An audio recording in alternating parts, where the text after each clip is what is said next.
What's up guys, my name's Petey from Charlie Intel, and this is the second and final part of my talk with Josh Olin, who is the former community manager at Treyarch back during the release of World at War and Black Ops 1. So if you haven't already seen part 1 of the talk, I'd stop right here and go check it out because it's really interesting and a good start to the discussion. So I'll put a link to the video on the screen right now and also in the description below.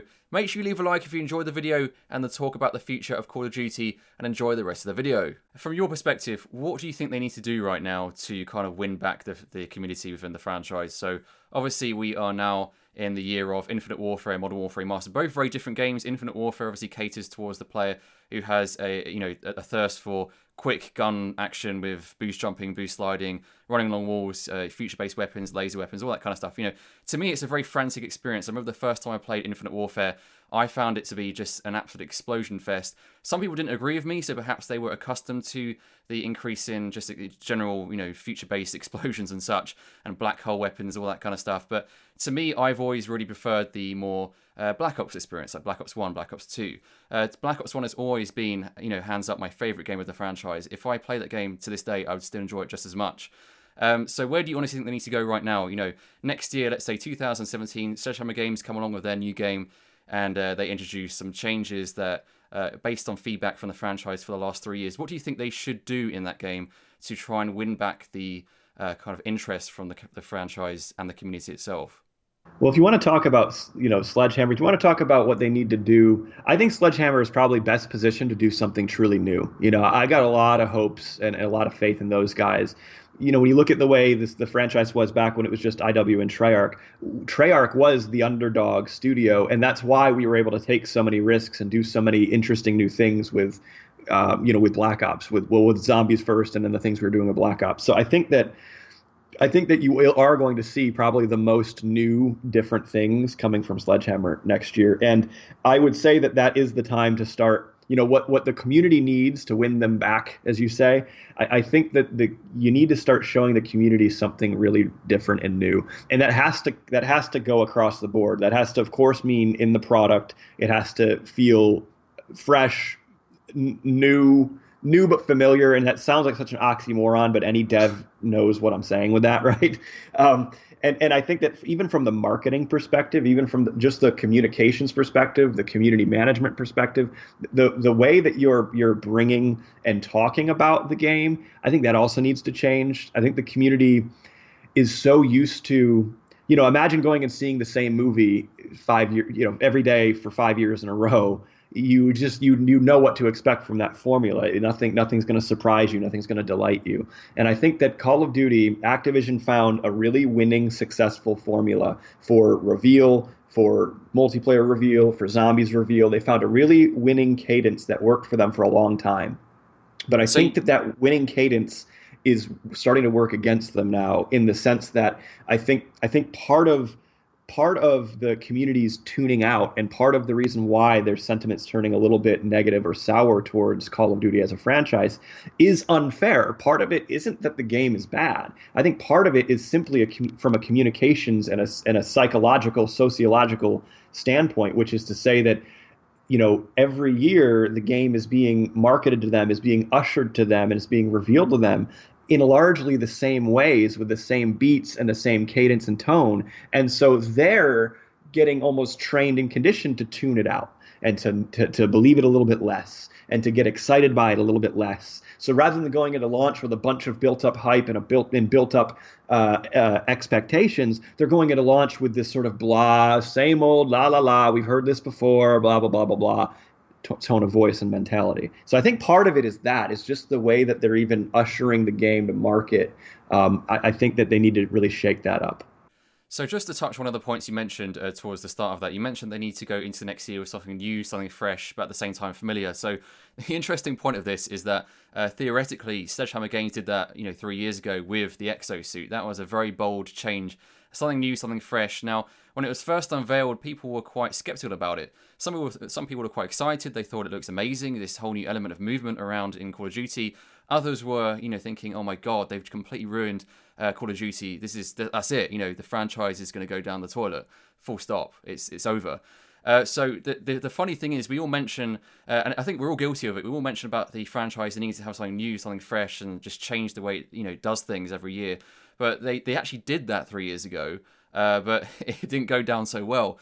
So when you say new and fresh, do you think that perhaps the new and fresh now actually is to take away these advanced movements and bring things back to the ground again, but with new perhaps elements added to the game instead, such as some things that change the way in which you engage with people on the opponent team and stuff like that, perhaps like weapons, kill streaks, a different element on top of that perhaps? I don't know. I mean, Call of Duty Ghost did the whole the map changing environments and such, so if you called in a chem strike, it would change the way the map looks. What was it called? What was the term they used? I can't remember the exact term, but it's like a map evolving changes and such. So what do you think the new and the fresh is now in 2017, given that the existing new and fresh was actually the exosuit and the advanced movement? I think talking about the maps, I think you are going to see a much more evolving and dynamic map structure in future Call of Duty games. I think that, where the beginning, the middle, and the end of the match, that evolving meta of gameplay throughout a single match is going to become more dynamic. Your sight lines are going to start changing. Your map routes will be changing throughout the duration of a match. And I think that that's going to, a lot of this new, fresh, innovative feel to the way that COD plays is going to come by virtue of level design.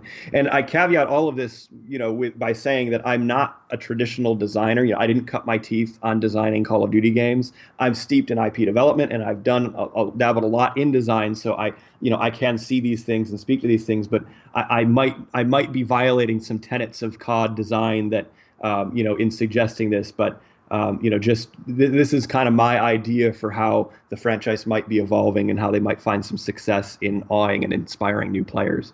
So you have maps as one area that I think they're going to really look at. I think the second is core movement. I really believe that there is a way to achieve all of the kind of fluidity in core movement and the type of control that players are used to experiencing right now. I think there's a way to achieve that without needing to boost through the air with rockets and run against walls. So I think that there will be a way that you can get the best of both worlds with fluidity of movement and maintaining that lethality on the battlefield without compromising and without overwhelming the senses so much for new players, which is kind of, I think, what we've been talking about where Call of Duty has gotten to this point. And lastly, Call of Duty has lately been trying to basically turn the game into a class-based system, right? The game started really being this non-class-based thing. Create a class during COD 4 was invented, and it was all about player personalization. It was all about play the game you wanted to play. And they had perks, but if you look at the design side of a perk is more of a benefit. It's a way to modify the way you're playing without losing anything. But the way that some of the specialist classes and a lot of the class-based mechanics that have been sort of re-layered in and reintroduced into the create a class paradigm, now you have to make conscious decisions to sacrifice one thing to get another and that's very principally, very fundamentally a class-based system now. So Call of Duty has struggled going from this even playing field, empty create a class slot system to now trying to work class-based back into it. When you contrast that to a game like Battlefield's always been class-based, and lately they've been building in more personalization and more customization features into their class customization abilities and systems. So it's sort of the inverse of the problem that Battlefield's been solving. So I think that, moving forward, you're also going to start seeing maybe a newer approach to the way that these class-based gameplay systems are being considered and being implemented into the game. And so that'll also end up being a little bit less intimidating. It'll be a little bit less to learn for new players who are entering that multiplayer experience. Out of interest, since you touched on that, what was your opinion on specialists we had in Black Ops 3 and the whole rig system in Infinite Warfare? I mean, you mentioned you haven't really touched on Infinite Warfare too much, but I imagine you've seen about the rigs, which is essentially just a different version of the specialists from Black Ops 3. So each rig gives you a selection of perks and abilities and extra, once you reach fill the meter, you get a special weapon, for example, the Claw. Which is some ridiculous weapon, essentially, which mows everyone down within seconds. So do you think that's a good or a bad thing, for Call of Duty? Do you think they've executed that well? Or do you think they've actually, almost degraded the actual experience of multiplayer within Call of Duty? I'd say that they executed it well with what it was meant to be, but I don't know that they wanted to be doing what they meant it to be in the first place, if that makes sense. So I think that these are basically classes that they're introducing, and I understand the motivation to go that route, and I understand the reasons why you want to do that. But I think that what you maybe was lost is the understanding and seeing the forest for the trees, right? Which is to say that the way perks were originally intended and customized, and what made them so special and such a paradigm shift, was that you really could layer them and wear them in any combination you wanted to, and they would modify the game from this base layer in a positive way that only added something to your experience. And then you could try all of them, and you could try a bunch, and you could have a different class set up with each one. The specialists, these what did you call them? Rigs in Infinite Warfare. Rigs in Infinite Warfare. Those are much more traditionally just classes, and so you're asking a player to front load this decision, to make a decision on their play style before a match begins, and then for every death, for every time something goes wrong, they're going to be second guessing that decision. They're going to be feeling like they're captured in that box. So I think that the implications on the way players wanted this type of system in Call of Duty was maybe a little. It could have been done a little bit better. But to be fair, I haven't played around enough with the rigs. I haven't seen the way IW has implemented their system. But I can just say from the specialist system, I like it. I think that the game definitely needs more roles, especially as you're trying to make the game more esport focused. Basketball has defined roles. Football has defined roles. League of Legends has defined roles. And without those roles, it's more difficult to create the types of stories and the types of competitions you want in esports. So I understand the motivation for making roles, but I think that there's probably a more elegant way of trying to define those meta and those different roles moving forward.